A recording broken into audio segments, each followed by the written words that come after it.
Hey everyone, want to improve your photos without using complicated editing software?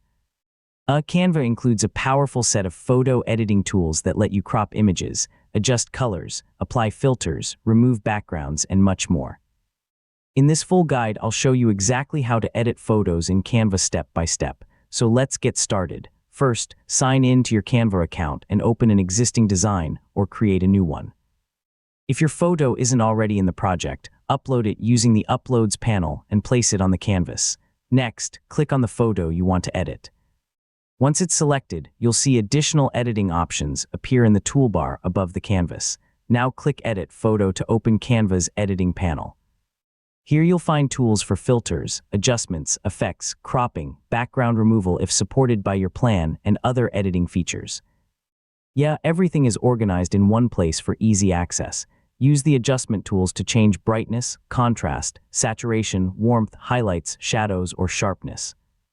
You can also apply filters, crop the image, flip it, or use other available effects. I mean, small adjustments often make a big difference in the final result. After editing, compare the updated photo with the original if needed. Make sure the image still looks natural and fits the overall style of your design before moving on. When you're satisfied with the edits, click Share, then choose Download. Select the file format that works best for your project, such as PNG, JPG, or PDF if the photo is part of a larger design. And that's how to edit photos in Canva. With built-in editing tools and an easy-to-use interface, you can enhance your images quickly without needing advanced photo editing software. Thanks for watching, and I'll see you in the next tutorial.